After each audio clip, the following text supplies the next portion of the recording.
आपका स्वागत है इस न्यूज बुलेटिन में, जहां उत्तर प्रदेश, मध्य प्रदेश और झारखंड की खबर से आपको रूबरू करवाएंगे और बताएंगे कि कैसे बलिया में मानवता हुई शर्मसार, शव को सड़क पर उतार फरार हुई एम्बुलेंस। एटा में लोकसभा चुनाव के दृष्टिगत आईटीबीपी ने किया फ्लैग मार्च। गिरिडीह में की 3 दिवसीय राष्ट्र जागरण गायत्री महायज्ञ की गई शुरुआत। ऐसी तमाम खबरों पर होगी चर्चा इस न्यूज बुलेटिन में। बलिया से मानवता को शर्मसार कर देने वाला एक वीडियो सोशल मीडिया पर वायरल हुआ है। मिली जानकारी के मुताबिक वायरल वीडियो सोमवार 18 मार्च का है, जो कि बलिया के मनियार थाना अंतर्गत बहुदुरा गांव का है। यहां अचानक से एक एम्बुलेंस आकर बहादुरा गांव में रुकती है। वहीं इससे पहले कि लोगों का ध्यान उस शव वाहन एम्बुलेंस की ओर जाता, उस पर सवार लोगों ने एक शव को शव वाहन से निकालकर सड़क पर रखा और फरार हो गए। बताया जा रहा है कि ग्रामीणों के लाख समझाने के बाद भी शव को 3 किलोमीटर दूर उनके घर तक नहीं लेकर गए और शव को उतार वापस चले गए।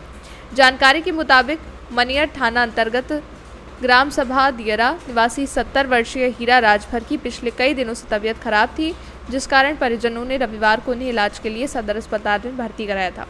इलाज के दौरान ही उनकी मौत हो गई, जिसके बाद उनके शव को शव वाहन एम्बुलेंस में लादकर उनके घर भेजा जा रहा था कि अचानक चालक ने घर से 3 किलोमीटर पहले ही शव को उतार दिया और ग्रामीणों के काफ़ी समझाने के बाद भी चालक एम्बुलेंस लेकर चला गया। चालक की इस हरकत की लोगों की चारों तरफ निंदा की जा रही है। वहीं किसी ने ये वीडियो बनाकर सोशल मीडिया पर भी वायरल कर दिया है।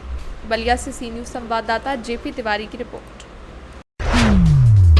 खबर एटा से है, जहां आगामी लोकसभा चुनाव के दृष्टिगत जनपदीय पुलिस द्वारा थाना सकीट क्षेत्र में अर्धसैनिक बल आईटीबीपी के तेज तर्रार एससी रोहित शुक्ला के साथ किया गया फ्लैग मार्च।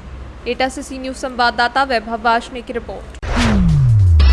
खबर एटा से है, जहां थाना साइबर क्राइम को मिली सफलता। भोले भाले लोगों के साथ ऑनलाइन ठगी करने वाले 2 शातिर अंतर्राज्यीय अभियुक्त गिरफ्तार। कब्जे से 6 मोबाइल फोन, 2 पासबुक, 2 चेकबुक और एटीएम सहित 450 रुपये बरामद। साइबर क्राइम का मामला है जिसमें 2 लोगों को गिरफ्तार किया। पूरा मामला क्या है, कितने रुपए का फ्रॉड था और कैसे गिरफ्तार हुआ? देखिए, एक मुकदमा अपराध संख्या लिखा गया था 34/24 हमारे मिरहची थाने में। एक पुरुष के साथ ये फ्रॉड हुआ था। उसके चाचा एडमिट थे और ये कह करके फ्रॉड किया गया था कि तुम्हारे चाचा को तत्काल पैसे की आवश्यकता है, पैसे अकाउंट में डाल दो।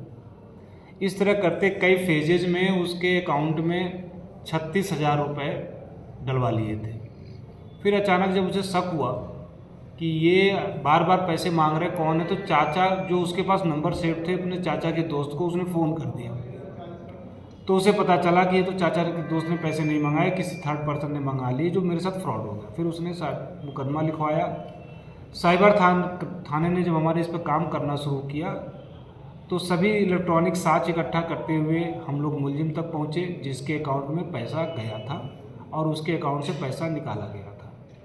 पूछताछ में इन लोगों ने ये बताया कि मुझे पैसे की ज़रूरत थी, मैंने अपने एक मित्र से पैसे मांगे। उसने कहा तुम अपना अकाउंट खोल करके मुझे अपना एटीएम कार्ड और मुझे जो मोबाइल सिम इस्तेमाल करते हो वो सिम दे दो, मैं तुम्हें पैसे उधार में दे दूँगा। उसने पैसे इनको दे दिए उधार। वो एटीएम कार्ड और सिम लेकर के उससे माध्यम से उसने फ्रॉड किया।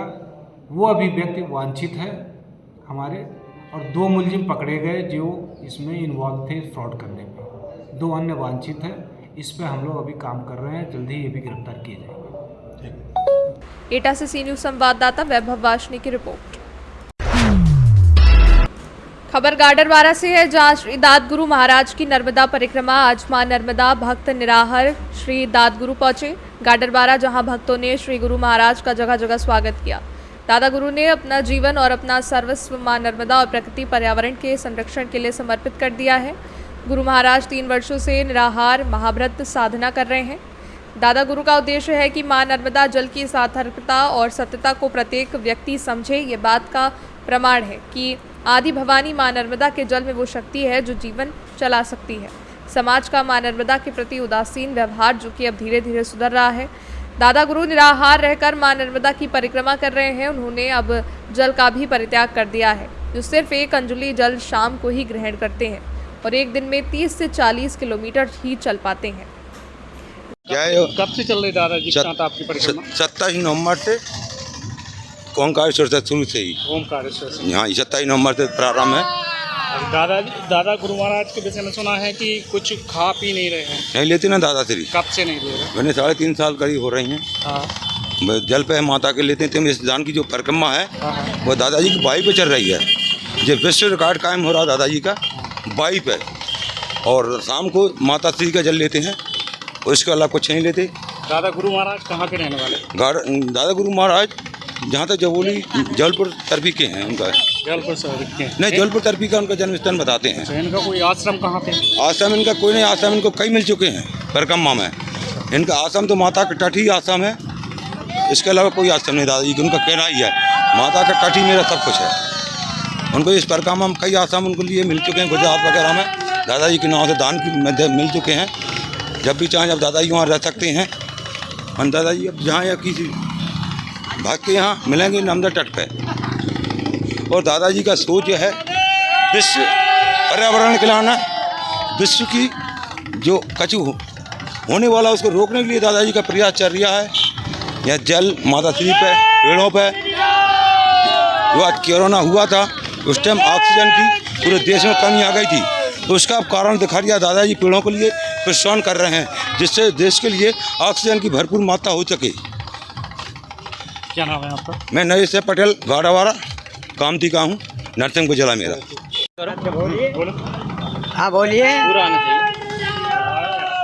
बाबा जी ये बोरा पहने हुए हैं आप? हाँ, नहीं लगती इसमें? हम टाट का बोरा पहनते हैं। बाबा जय गुरुदेव के चेले हैं। सन 1983 में पहना था दिल्ली के अंदर। कितने समय से चल रहे हैं दादा गुरु महाराज के साथ आप? शुरू से ही हैं दादा गुरु, ओंकारेश्वर से ही। दादा गुरु महाराज सुना है कुछ अन्न ग्रहण नहीं करते? हाँ, कुछ नहीं करते 3.5 साल से। पिछले साल तो पर जल भी पीते थे, अब हवा में चलते हैं। और कल तो 40 किलोमीटर चले हैं कल तो। हाँ, और कुछ भी नहीं खाते। रात को एक मैया का अमृत थोड़ा 1 लोटा जल का पीते हैं, बाकी ऐसे चलते हैं।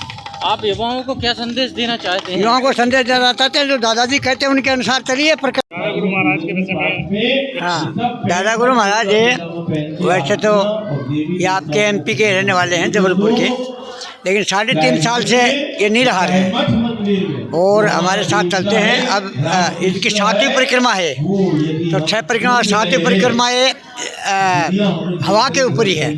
दादा गुरु हवा पर चलते हैं। रात को जब जिस स्थान पर उतरते हैं तो वहाँ पर थोड़ा एक जल लोटा लेते हैं मैया का, बाकी इनमें चलते हैं। और ये समझिए रामकृष्ण से बड़े अवतार हैं। उनका भी गीता रामायण में मिलता है कि उन्होंने कंदमूल खाए जंगलों में रह करके, और ये तो कुछ भी नहीं खाया है। ऐसे हवा में रहने वाले बहुत हैं, लेकिन वो कंदराओं में बैठे। बाकी दादा गुरु 40-50 किलोमीटर रोज चलते हैं और जनता के सामने रहते हैं और आगे पीछे सब लोग रहते हैं, सबके बीच में रहते हैं। इनका जो मिशन है ये नर्मदा मैया का, शुद्ध का जल का, ये पक्का होना चाहिए और ये होगा भी। और नौजवानों के लिए, देश के लिए, और ये माटी से मिलना होगा अपने को। और कोई भी अपनी नदियाँ हैं ये सब ऐसे ही इनके ऊपर आते हैं अवतार, जो भी आता है। जैसे गंगा के ऊपर आया, सरयू के ऊपर आया, ऐसे ही आपके मध्य प्रदेश में माँ नर्मदा के ऊपर ये पूरा अवतार हैं। और ये अपना जो कर रहे हैं मिशन, ये पूरा होगा, इसको कोई रोकने वाला नहीं है। नर्मदे है। गाडरवारा से सी न्यूज़ संवाददाता दीप तिवारी की रिपोर्ट। खबर गिरिडीह से है, जहां तीसरी प्रखंड के गांधी मैदान में 3 दिवसीय राष्ट्र जागरण गायत्री महायज्ञ की शुरुआत के शुभ अवसर पर 551 कन्या और महिला द्वारा कलश यात्रा निकाली गई। बता दें ये तीसरी गांधी मैदान से घम हरियाटांड होते हुए तालाब पहुंचे, जहां जल भर कर विधिवत पूजा करने के बाद तीसरी चौक होते हुए गांधी मैदान पहुंचे, जिसमें श्रद्धालुओं को एक स्थान पर शरबत पिलाया गया और साथ ही ढोल नगाड़ों के साथ झांकी निकाली गई। बता दें कि इस महायज्ञ में शांति कुंज से आए आचार्य विधिवत गायत्री महायज्ञ महामंत्र का उच्चारण, कई संस्कार कुरीतियों पर प्रवचन कार्य संपन्न कराएंगे, जिसमें पूरा क्षेत्र में भक्तिमय माहौल, लोगों के बीच सुसंकार भरा जाएगा। इस महायज्ञ कार्यक्रम में गिरिडीह जिले की तीसरी गांवा देवरी जमुआ के लोग भाग लेंगे। कलश यात्रा में कारू बरनवाल, इनरदेव बरनवाल, संत मंडल, हरि यादव, रंजन बरनवाल, उमेश बरनवाल सहित कई लोग मौजूद थे। गिरिडीह से सी न्यूज़ संवाददाता आनंद बरनवाल की रिपोर्ट। फिलहाल के लिए न्यूज बुलेटिन में बस इतना ही। देश दुनिया की तमाम खबरों की जानकारी के लिए आप देखते रहे सी न्यूज़ भारत। हर खबर आपके साथ, आपके हाथ।